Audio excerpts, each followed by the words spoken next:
Oh, do you? By the way, I don't know what... You know, people tell you that they fucking love it when they leave. And then you go, oh, right. Because you never know if you're sitting down with the enemy.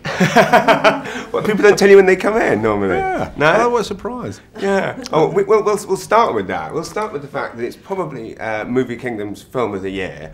The thing that is so unbelievable about it is that it's just utterly gripping from beginning to end. Exciting, profound, but most interestingly, a hell of a lot darker than the first film. At what point did you kind of decide that you were going to kind of crank it up to that kind of much darker level? Well, first of all, how much do I love you? Well, likewise. Does it feel darker to you? Much darker, I thought. I mean, specifically, you know, scenes like the torture scene, which, even though obviously it's, you know, it's a 12 certificate, right? The implication and the fear in there is so tangible. It's like the Reservoir Dogs torture scene, I felt. Oh. Blimey. Oh, hello. What's going on up there? Really, we did set out to make a darker film from the off. Now, actually, I made it too dark initially, right. And I had to sort of inject some levity in there because what ended up happening is that for the first 20 minutes, you went, oh, hello, and it took the levity out of it, you know, right. And so I had to inject more levity into it initially because you need a juxtaposition of fun and drama. But if you make it if it's too much fun, then the stakes aren't real, right. And it's the balance that I'm trying to find is making it real, but at the same time making it entertaining and jolly, if you will, because the heart and soul of it is really the relationship between these two. Yeah. And that's the hard thing, right? Yeah. Is getting the balance. That's it. I mean, especially when you know, and we won't spoil obviously what happens early on in the film, but you know, essentially this, you know, our protagonist could be out there with nothing to live for, so you still have to feel like he actually wants to survive. I mean, was that a difficult balance to get right? That his idea that he, you know, he didn't have a death wish essentially. Yes, is the answer to that. The thing is you're dealing with Moriarty, right? When you're dealing with Moriarty, but I had no idea.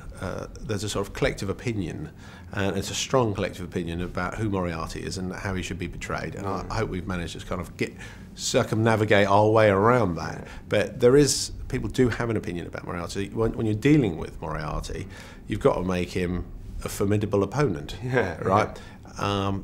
But Holmes has to realise he needs to be really on a parallel line in terms of his genius and his abilities, and then at some point that means that Holmes doesn't take long before Holmes is going to work out that he's going to have to go there in order for him to trump him, and that's, you know, by the way, if you watch it the second time around, you can see that he's worked it out where he needs to go. Right. And I think that was part of the problem that when I was first making this, you felt that. Yeah. You felt that from the off-ski, that Holmes was going to have to make a decision, which meant that it felt rather heavy. Yeah, the rest of the film was because you knew what was going to be inevitable. Yeah. And the forest scene, obviously, which is the other kind of truly great scene in the film, how much of that was storyboarded? Because it's so perfect and so gripping. Was it literally meticulously planned to the T, or did you kind of essentially riff it a bit? There's a sort of rather disappointing answer to this, right? I'd like to say that I storyboarded it and worked it all out, and I didn't. A lot of it's happy accidents. Right. I knew, because what was written on the scene was, you know, Sherlock Holmes run through woods, you know, and he didn't even jump onto a train. I'm not sure what he did. It was like he goes and swims in a lake at the end of it. That's how he escapes. So it was an opportunity. I've been saving up various mechanisms, various things that I've been hiding in the arsenal to try and trump the first one, and this was sort of perfect opportunity. But it was a happy accident in many respects, because what happened was one of the technicians cocked up on the day when Robert was there, and one of the takes that he did, he deleted on the machine, because, you know, no longer are these cameras. It's digital. Yeah, just one button. It's just one button. So he recorded it, and then Rob went, and there's no way we could go back, right? So actually, I haven't got much of Rob in there, because this geezer sort of deleted